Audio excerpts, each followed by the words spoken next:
새로운 달 5월을 맞이했습니다. 공교롭게도 오늘이 5월 1일입니다.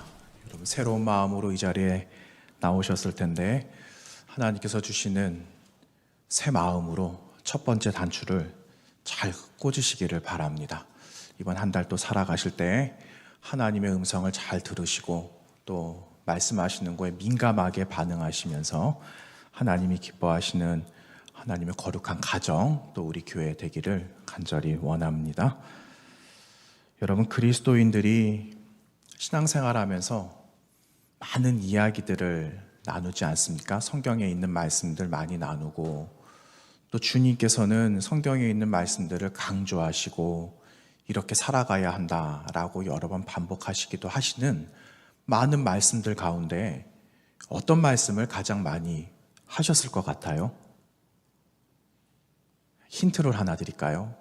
갈라디아서에 보시면 갈라디아서 6장에 성령의 열매가 나오잖아요. 그런데 성령의 열매 가운데 가장 먼저 나오는 열매가 어떤 열매입니까? 맞습니다. 사랑입니다.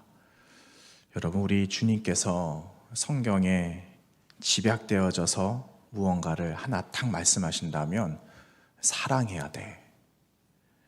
그 사랑의 말씀을 얼마나 많이 강조하셨어요? 그런데 여러분 우리는 사랑해야 된다라는 것을 알고 있습니다. 머리로는 알고 이해는 하는데 사랑하며 살려고 하니까 참 그게 어렵다라는 것을 여러분 우리는 수시로 느끼지 않습니까? 여러분 지난 한 주간 살아가시면서 사랑을 많이 하셨어요? 우리 자식들을 사랑하는 것, 부모, 형제와 배우자 사랑하는 거는 얼마나 쉽습니까? 어렵기도 하죠. 하지만 가까이 있는 가족들과 나누는 사랑은 세상의 다른 사람들과 나누는 사랑보다는 조금 수월하거든요. 조금 쉽거든요. 그런데 밖에서 살아가시면서 얼마나 많은 사랑을 말씀하시고 실천을 하셨습니까? 라고 물어보면은 우리는 크게 드릴 말씀이 없는 것 같아요. 저도 그런 것 같고요. 여러분 그 러시아의 작가 가운데 도스토옙스키라는 사람이 있잖아요. 죄와 벌 쓴 사람. 근데 그분이 까라마조프의 형제들이라는 책을 또 쓰셨거든요. 들어보셨을 겁니다. 그런데 이 도스토옙스키가 이 책에서 이런 말을 합니다. 인류는 사랑할 수 있는데 인간은 사랑하기가 어렵다. 이런 말을 하고 있습니다. 그 대목을 조금만 읽어드리겠습니다. 인류를 사랑할수록 특정한 인간을 사랑하기가 힘들어진다. 인류를 위해 거대한 계획을 세우는 꿈을 꾸곤 했다. 필요하다면 기꺼이 십자가를 질 수도 있다. 하지만 누구와도 한 방에서 이틀을 지내는 것은 견딜 수가 없다. 누구든 가까워지기만 하면 그 사람의 특이한 점이 나를 불편하고 힘들게 만든다. 아무리 좋은 사람이라도 24시간이면 싫어지기 시작한다. 어떤 이는 저녁을 너무 오래 먹어서 싫고 또 다른 이는 감기에 걸려서 연신 코를 풀어대서 싫다. 누구든 가까워지는 순간 싫어진다. 하지만 언제나 개인들이 싫어질수록 인류 전체를 향한 사랑은 더 불타오른다. 재밌는 글이죠.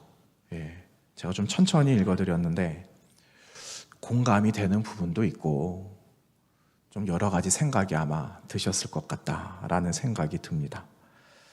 여러분 지금 살아가고 있는 이 경향, 사조 뭐 이렇게 이야기하는데 모든 것이 다 개인에게 맞춰져 있어요.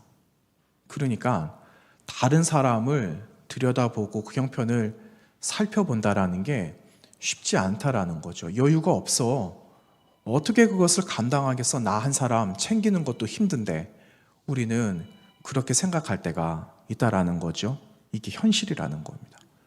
그러니 여러분 주님께서 말씀하신 대로 사랑하면서 살아가는 사람들, 적어도 우리 성복교회 안에 그리스도인들, 하나님을 예배하러 나온 저와 여러분들 이 가운데 적어도 하나님의 말씀 사랑하면서 잘 살아가고 있는가 할 때 과연 우리 교회 안에는 얼마나 그런 분들이 계실까?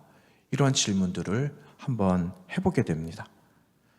여러분 마태복음 18장의 말씀을 좀 나누기를 원하는데, 여러분 마태복음 18장 한번 펴보시겠습니까? 마태복음 18장의 21절 말씀이에요. 우리가 잘 아는 말씀이 나옵니다. 마태복음 18장 21절과 22절 말씀, 우리 한 절씩 우리 나누어서 보겠습니다. 제가 21절 먼저 보겠습니다. 그때에 베드로가 나와 이르되 주여, 형제가 내게 죄를 범하면 몇 번이나 용서하여 주리이까? 7번까지 하오리이까?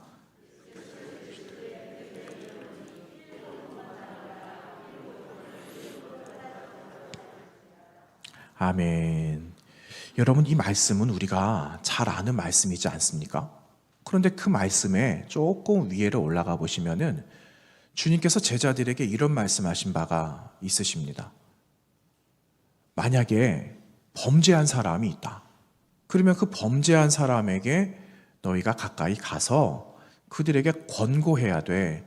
이런 말씀을 하신 적이 있습니다. 권하고 청하여서 다시 바른 길로 돌아오도록 해야 되는 것이 너희의 임무다, 너희 사명이야, 이렇게 말씀을 하셨습니다.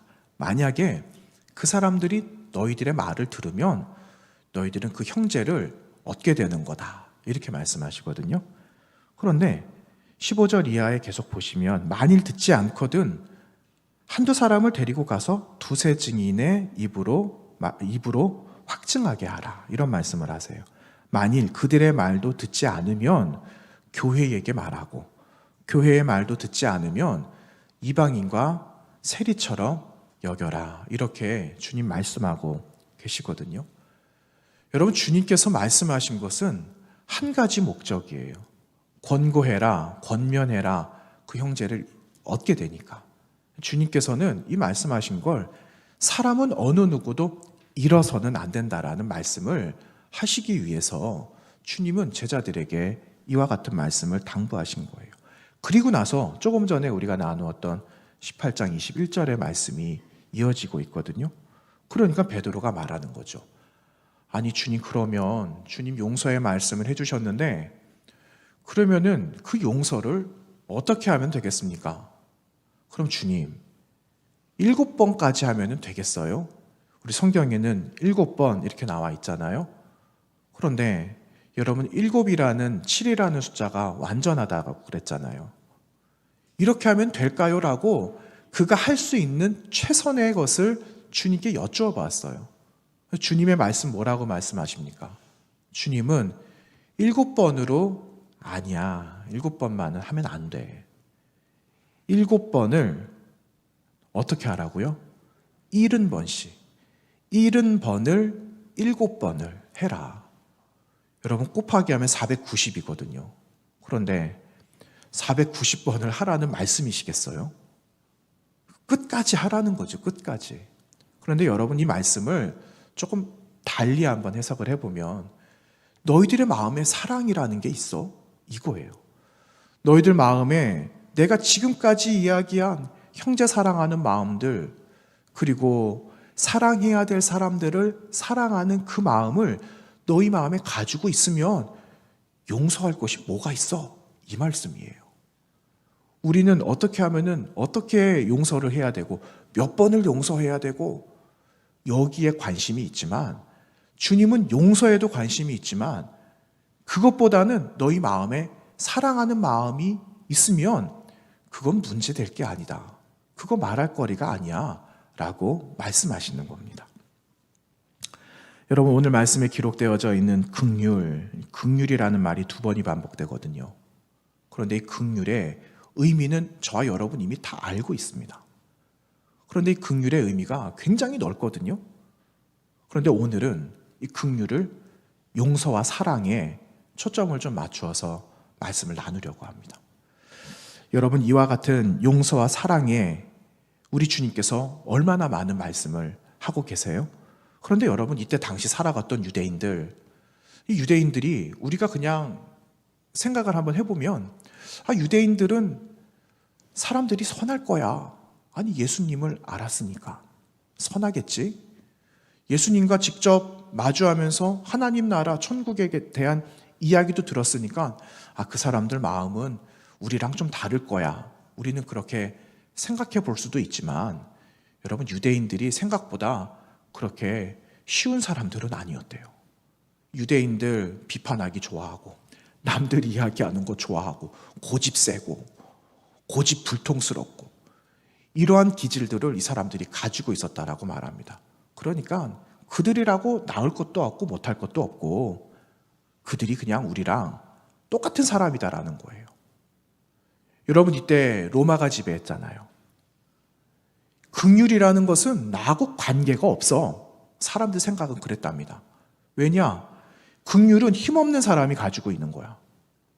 그러니 나하고는 어울리지 않지. 이렇게 생각을 했다라는 거죠. 당시에는 힘이 최고였거든요. 국가 권력이 최고라고 언제 말씀드렸잖아요. 로마에서는 그 힘을 막 흔들고 좌우 막 이렇게 했었거든요. 그러니까는 힘이면 된다. 이것이 최고다라고 이야기했어요. 여러분, 고대 철학자 가운데 한 로마인은 이렇게 말을 해요. 긍휼은 영혼의 병, 연약함의 표시다. 이렇게 말한 사람들도 있었다라고 합니다. 그러니까 긍휼은 나하고는 관계가 없다. 사람들 생각에는 지배적이었다라는 거죠. 그런데 오늘 주님께서 말씀하시는 것은 긍휼을 말씀하고 계세요. 주님께서 긍휼을 말씀하시는 건 이 말씀을 듣고 있는 유대인들, 주님과 함께 마주한 사람들, 그리고 오늘 이 시대에 저와 여러분들 그리스도인 아닙니까? 그리스도인의 삶은 껍데기 인생이 아니기 때문에 주님께서 긍휼을 우리에게 말씀하시고 긍휼을 행하는 사람이 되어야 한다라고 말씀하고 계시는 겁니다. 여러분, 우리는 복잡한 세상을 살아가고 있습니다. 3년 전 코로나가 오기 전에 새장 안에 마치 갇혀 있는 것처럼 우리는 살았는데 이제 지나간 주부터 새장의 문이 조금 열렸어요. 그러니까 사람들이 이제는 원상복귀다. 여러분, 그 뉴스에 보니까 음주운전 적발이 또 막 나타나기 시작했어요. 3년 전의 일이 또 나타나고 있어요. 잃어버린 거죠. 여러분, 사람들은 잘 잃어버려요. 얼마나 민감한지 세상에 빨리 동화되고 적응하면서 거기 뒤처지면 안 된다라고, 또 빨리 올라타야지, 버스 왔으니까 또 거기에 빨리 올라타야지 같이 가는 거지, 느릿느릿하면 그 버스에 타지 못해. 그러니까 어서 빨리 타. 세상은 끊임없이 우리에게 말하거든요. 그럼 뭐가 남을까요, 여러분? 남는 게 뭐가 있겠습니까? 나 자신마저도 사라져버리고 없는 거예요. 그런데 여러분, 존 메가더 목사님은 뭐라고 말씀하시느냐면요, 신앙이 우리를 통제해야 된다 말씀하세요. 신앙이 우리를 제어해야 된다. 하나님의 말씀이 우리를 꼭 붙들고, 그리고 신앙 안에서 살아간 우리가 신앙의 영원하고 은혜로운 것들을 세상으로 흘려보내야 된다. 이렇게 존 메가더 목사님은 말씀하시고 계세요. 여러분, 우리는 지금 10년, 20년, 30년 오랜 시간 예수 믿고 왔거든요. 그런데 그 선한 영향, 그리스도의 신앙 안에 있는 삶의 행위가 얼마나 세상으로 흐르고 있는지 여러분 한번 점검해 봐야 합니다. 여러분, 오늘 말씀 5장 7절 말씀 나누었는데 우리 5장 7절 말씀 한 번만 더 다 같이 한번 보겠습니다. 시작. 긍휼히 여기는 자는 복이 있나니 긍휼히 여김을 받을 것임이요. 아멘. 여러분, 이 말씀에 우리가 오해할 수 있는 게 한 가지가 있습니다.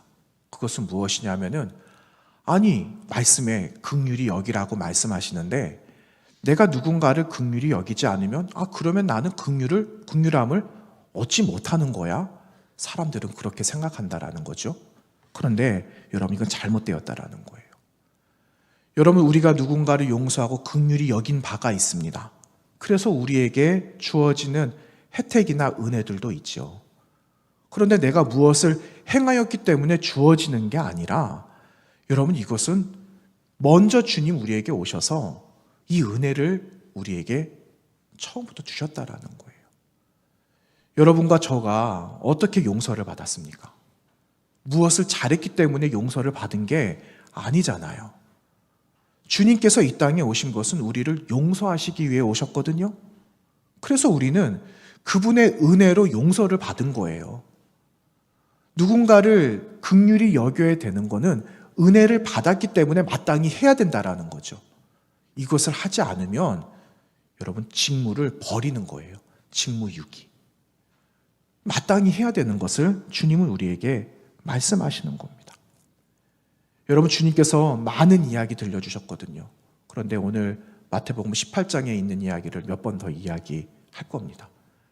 주님께서 권고해서 형제를 얻어야 된다 말씀하신 다음에 베드로가 어떻게 용서하면 되지요? 라고 물었잖아요. 그리고 그 다음에 나오는 이야기를 보시면 1만 달란트 빚진 사람에 관한 이야기가 바로 등장을 하고 있습니다. 우리는 잘 아는 말씀이거든요. 1만 달란트 빚진 사람, 이 사람을 저는 잔인한 사람이다, 이렇게 이야기해 보겠습니다. 1만 달란트를 빚진 잔인한 사람이 있었거든요. 그런데 어느 날 주인이 이 사람을 부른 겁니다. 야, 네가 나에게 빚진 1만 달란트를 이제는 가져올 때가 되었으니 어서 가져와라. 그랬더니 이 빚진 자가 어떻게 말합니까? 아이고 주인님, 제가 아직도 형편이 안 돼요. 이건 아무리 생각을 해봐도 제가 이만큼을 빌려가기는 했지만 제 능력으로 갚을 수가 없습니다. 이 불쌍한 마음을 그 주인 앞에 토하고 있는 거예요.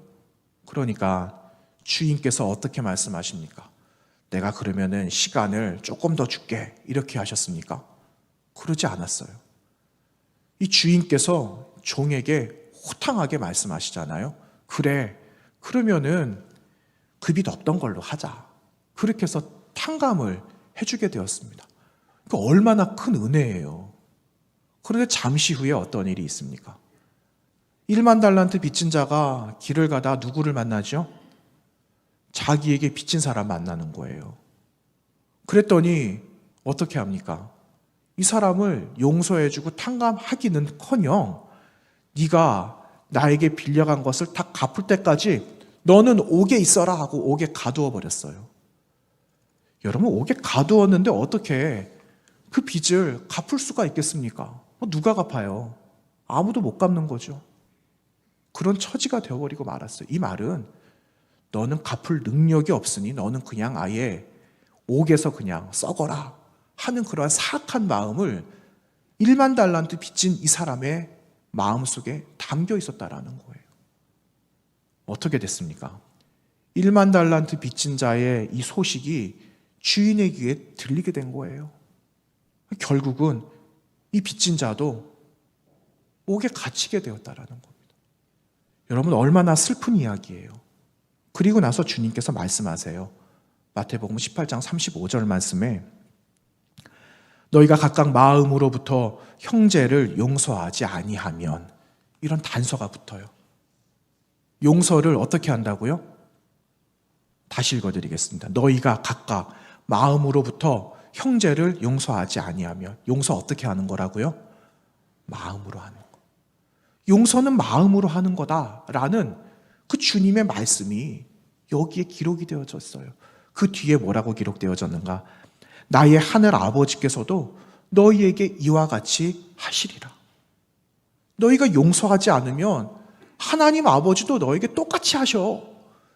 무서운 말씀이에요. 무서운 말씀.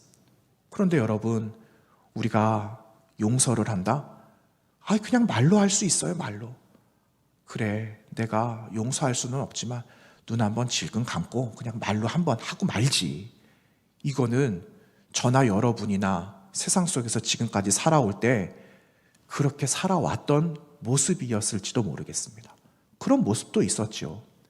그런데 용서는 그게 아니라는 거예요. 마음을 다해서 하지 않으면 주님께서 그 앞전에 뭐라고 하셨습니까? 권고하러 가라고 말씀하셨는데 마음을 다해서 권고하지 않으면 형제 잃어버리는 거예요. 권고해라, 그 말에는 너희 마음을 다해서 권고하면 형제를 얻게 될 거다, 그 말이거든요. 너희가 마음을 다해서 용서하면 그 사람의 마음과 너의 마음이 연결이 될 거야, 이 말씀하시는 거예요. 그러면 사람을 잃지 않는다라는 거죠. 여러분, 용서는 마음으로 하는 거예요. 마음으로. 지금 당장은 상대방이 내가 마음으로 하는 용서를 잘 모릅니다. 그런데 시간이 지나면 그 고마운 마음을 알아요. 마음은 영적인 거거든요. 영적인 것은 영으로 통하게 되어져 있습니다. 마음으로 안 하고 있는 걸 알아요. 동물들도 알아요. 동물들도 마음으로 하는지 건성으로 하는지 대충 하는지 동물들도 알더라고요. 하물며 하나님의 마음을 가지고 그분의 성품을 가지고 신의 성품에 참여되어진 우리가 마음으로 하는지 안 하는지를 모를까요? 그건 알죠. 그래서 여러분, 용서할 일이 있고 오늘 주님 말씀처럼 긍휼을 베풀어야 되는 일들이 있다면 힘써 마음을 다해서 여러분 그 영혼을 살리시기 바랍니다. 가장 큰 유익은 상대방에게 있는 게 아니라 그 유익에 혜택을 받는 사람은 바로 나예요, 나. 내가 가장 큰 은혜를 얻게 되는 거예요. 여러분, 이것을 잊지 않아야 됩니다. 여러분, 이제 긍휼을 우리가 베풀어야 되거든요. 어떻게 긍휼을 베풀까? 우리는 이미 나와 있는 정답을 가지고 있어요. 어떻게 긍휼을 베풀면 되는지 알고 있어요. 주님께서 이렇게 보니까는 주변에 많은 사람들이 이렇게 동그랗게 에워싸고 있는 거예요. 사람들이 막 웅성웅성하고 있는 거죠. 그래서 주님께서 저 안에 도대체 무슨 일이 있을까? 이렇게 주님께서 보시니까 한 여인이 사람들 군중에게 쌓여가지고는 어떻게 할 바를 모르고 있는 거예요. 사람들의 손에 뭐가 있습니까? 다 돌을 들고 있어요, 돌을. 이 사람이 무슨 죄를 진 것 같아요. 가만히 들어보니까 간음하다가 여인이 잡혀온 겁니다. 그러면 율법에는요, 돌로 쳐서 죽이는 거거든요. 여러분, 돌멩이 맞아보셨어요? 돌멩이? 얼마나 아픈데요. 아이들이 무심코 던졌는데 어딘가에 맞아요. 근데 너무너무 아프더라고요. 근데 그 군중들이 한 여인을 향하여서 중앙에다가 자기 손보다도 큰 돌을 잡지 않았겠어요? 사람들이 얼마나 사악한지 아십니까? 내 손보다 더 큰 돌을 들어요. 내 손보다 더 큰 돌을 들고 일제히 다 던진다라고 생각해 보세요. 그걸 어떻게 참아내겠습니까? 그런데 주님께서 현장을 보시고는 너희 가운데 죄가 없는 사람이 먼저 돌을 쳐라. 아무도 칠 수 없죠. 왜냐? 다 죄인이라는 걸 알거든요. 사람들이 돌멩이를 다 땅에다가 떨어뜨려 놓고는 그냥 갔습니다. 죄인의 대명사라고 불리는 사람들 있잖아요. 세리. 그 사람들이 주님과 한 좌석에서 같이 저녁 식사를 하고 있으니까 서기관하고 바리새인들이 주님께 이야기를 하는 거예요. 못마땅하다라는 거죠. 아니, 저런 죄인들하고 어떻게 주님께서 식사를 하실 수 있느냐? 그랬더니 주님께서 뭐라고 말씀하십니까? 야, 병든 사람이 누구냐? 병든 사람이 있으면 이 사람 고침받아야 되는데 이 고쳐줄 사람이 누구야? 누구가 이 사람들에게 누가 필요해? 의사가 필요하잖아. 이 사람들을 고쳐줄 사람은 나밖에 없어. 누가 죄사함을 할 수가 있겠느냐? 주님께서 그 말씀을 하셨거든요. 근데 무슨 말인지를 알아들지를 못하는 겁니다. 이 사람들이 다 물러가고 말았어요. 마음에는 자기의 손보다 더 큰 돌멩이를 하나 또 얹고 이들은 또 돌아갔다라는 겁니다. 여러분, 우리는 다 죄인이에요. 다 죄인. 저도 죄인, 여러분도 죄인. 이 땅에 의로운 사람은 아무도 없습니다. 목소리 낼 거 아무것도 없어요. 여러분, 유대인들이 죄인인 거 알았거든요. 죄인인 걸 아니까 더 큰 목소리 내는 거예요. 잘못한 사람이 목소리 크게 내게 돼 있어요. 그렇잖아요. 여러분, 살아보시니까 잘못한 사람이 내 잘못이 드러날까 봐 걱정하니까 큰 소리 내는 거 아니겠어요? 그런 경험 많이 해보셨잖아요. 바리새인과 서기관들이 더 큰 목소리 내는 거예요. 자기들도 죄인인데. 이렇게 하면서 자신들은 죄인이 아니다라는 것을 이렇게라도 말하고 싶었다라는 그들의 속마음이 그랬다라는 거예요. 여러분, 그런데 주님께서 이 사람들마저 책임져 주시기 위해 오늘 이 자리에 나오셨다라는 겁니다. 우리를 위해서 주님이 우리를 찾아오셨다라는 거예요. 우리의 죄를 어떻게 해결할 수 없기 때문에. 그래서 주님께서 이 자리에 오셨어요. 주님께서 희생하시기 위해. 여러분 태중에 아이를 품은 어머니가 계세요. 그러면 그 태 안에 있는 아기는 엄마의 사랑을 받아요. 외부의 안 좋은 환경들을 엄마가 다 안고 계시는 거죠. 그러면서 그 아이는 10달을 엄마 뱃속에서 자랍니다. 그 아이가 뭐 하고 있습니까? 엄마가 주시는 거 잘 받아 먹어요. 그리고 외부에 어려운 환경들이 있어서 아이가 위기가 있으면 엄마 배를 툭툭툭툭 치잖아요. 그럼 엄마는 알고 조금 더 조심하고 그렇게 해서 10달을 품게 되잖아요. 그가 하는 건 아무것도 없습니다. 엄마의 희생, 엄마가 돌봐주는 사랑, 엄마가 책임져 주시니까 아기는 그냥 그 안에서 10달을 보내는 거예요. 그런데 보세요. 엄마하고 아이하고 약속된 게 있어요. 네가 여기서 10달을 잘 있다가 세상에 나오려면 나하고 약속한 바가 있어. 그거 지켜야 돼. 그게 무엇이냐면 탯줄이에요. 탯줄이 연결이 되어져 있어요. 네가 싫다고 끊을 수 없고 내가 싫다고 끊게 되면 결국은 이거 아무것도 안 돼. 너는 그냥 내가 주는 희생과 사랑과 이 모든 것들을 그냥 받기만 하면 된다. 넌 고스란히 그 안에서 누리기만 해.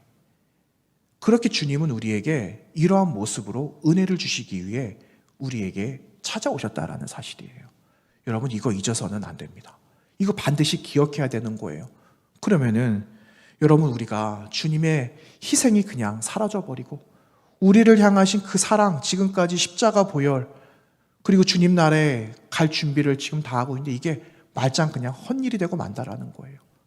여러분 지금 주님과 내가 연결되어져 있는 그 선을 여러분 꼭 붙드시고 주님께서 나에게 찾아오신 그분의 사랑과 희생을 배우면서 이제 우리가 삶으로 드러내는 삶을 살아가는 그런 능력 있는 그리스도인이 되어져야 되겠습니다. 여러분 성경에 그 긍휼의 은혜를 얻어서 열매로 취한 사람들의 이야기가 많이 기록이 되어져 있어요. 누가 있을까? 이렇게 보니까 사도행전의 말씀에는 초대교회가 세워지거든요. 근데 서로 초대교회에 있었던 수많은 사람들이 아낌없이 섬겼어요. 사랑으로 베풉니다. 헌신했어요. 그러니까 초대교회가 왕성하게 됐다. 그런 긍휼에 나눈 이야기들이 나오고 있어요. 그리고 뿐만입니까? 여러분 스데반 집사님이 돌에 맞아서 순교하시게 되거든요. 그런데 그때 당시에 예수 믿는 사람들을 죽이려고 눈에 밤낮으로 고양이 눈처럼 불 켜고 다닌 사람이 한 사람 있었잖아요. 누구였습니까? 사울이라는 사람이에요.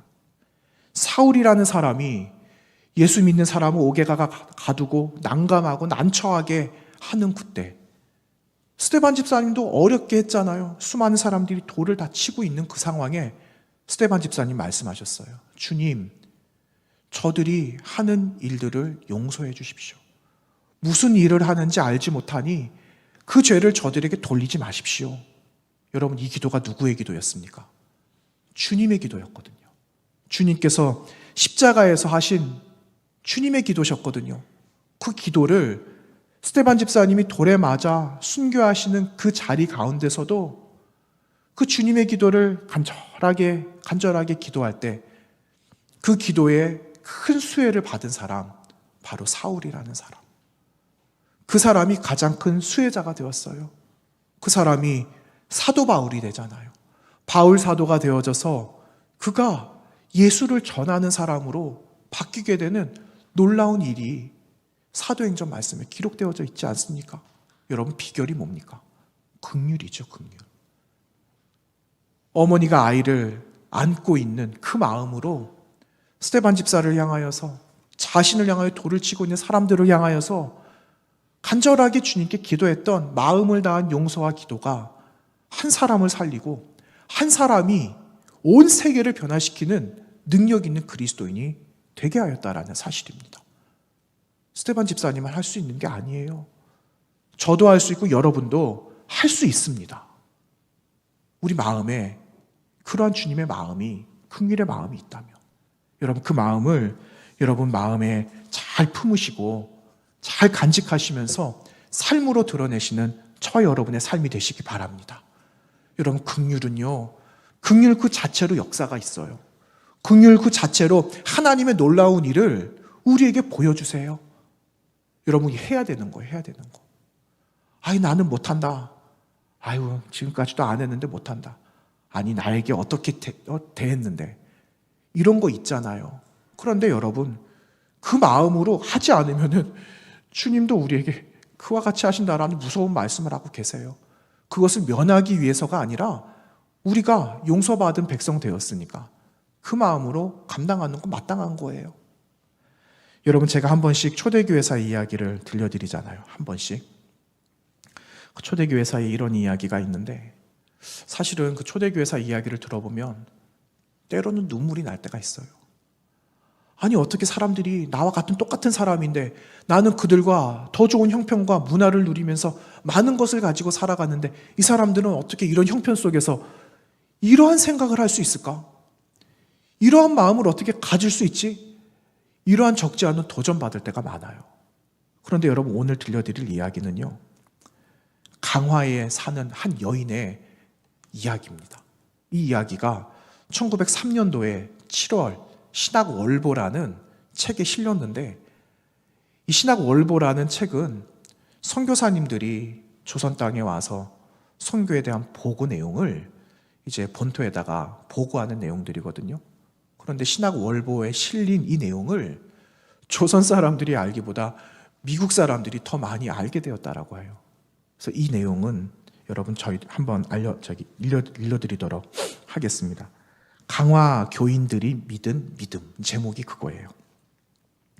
강화 읍내의 김씨 부인은 연방 80의 자녀와 친속이 없고 홀로 과거하여 다만 복섬이라 하는 여종을 데리고 세상을 지내더니 하루는 예수 씨의 복음을 듣고 스스로 죄를 깨달아 회개하고 주를 믿기 작정한 후 업문을 알지 못하므로 성경을 보지 못하여 주야 근심하고 날마다 업문을 힘써 공부하여 나중에 업문 성경을 보기에 이르렀다.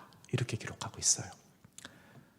성경의 뜻을 상고함에 종을 두는 것이 또한 큰 죄인 줄을 깨닫고 우리의 주인은 하늘에 계시고 우리는 다 형제라 내가 어찌 감히 하나님 앞에서 주인이 되어 죄를 범하리요 하고는 교중 형제를 청하여 신앙생활 같이 하는 믿음의 동역자를 말해요. 그 사람을 청하여 그 종 복서미를 불러 앉히고 마태복음 18장 15절에서 20절 처음 주님께서 형제에게 권고하셨던 말씀, 그 말씀이에요. 그 말씀을 읽은 후에 좋은 말씀으로 몇 마디 하고 후에 종 문서를 불사르고 그 종에게 일렀습니다. 내가 금일부터는 너를 종으로 알지 않고 딸로 아노라 하고 주일마다 한 가지로 예배당에 열심히 다니더니 종되었던 여자가 기쁜 마음이 충만하여 친어머니 같이 섬기며 날마다 온 집안이 화목한 것이 충만하니 하나님께 만만 감사할 일이다. 이런 사연이 신학월보의 1903년도 7월호에 실려있는 내용입니다. 혈혈단신 그냥 한 노인께서 팔순된 노인께서 신분이며 뭐고 다 필요 없다라는 거예요. 내 종으로 있었던 복서미를 딸로 양녀로 삼은 거예요. 여러분, 이런 이야기가 초대교회사 안에 굉장히 많습니다. 무엇으로 가능할 수 있을까요? 예수님의 마음이에요. 예수님의 마음이 있기 때문에 종이고 뭐고 다 필요 없는 겁니다. 우리는 다 같은 형제고 자매고 한 식구다라는 거죠. 그것을 실천하는 거예요. 여러분, 주변에서 뭐라고 말했을까요? 잘 모르겠습니다. 주변에서는 어처구니 없는 일이라고 말했을 거예요. 아니, 무슨 이런 날벼락 같은 일이 있어. 믿지 않는 사람은 그렇게 말하지 않았을까요?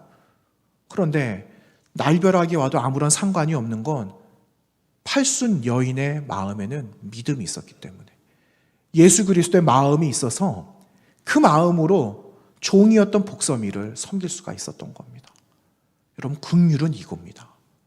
이제 말씀을 정리하겠습니다. 긍휼은 마음이 없으면 할 수 없는 거예요. 마음이에요, 마음. 그 마음이 그냥 딴 데 가 있으면은 긍휼은 그냥 긍휼이라는 한 단어에 불과할 뿐입니다. 그러나 긍휼을 실천하기 위해 살아가기 위해 그 안에 어머니의 마음과 주님의 마음, 십자가에서 피 흘려서 죽기까지 하시고 온 몸에서 물을 다 흘리신 주님의 그 사랑과 그분의 마음이 긍휼 안에 고스란히 있다면 여러분, 우리는 긍휼을 통해 한 사람뿐만 아니라 이 민족을 살릴 놀라운 능력을 가진 사람들이 되어진다라는 겁니다. 그래서 여러분, 오늘 이 자리에 나오신 여러분들에게 소망이 있어요. 왜냐?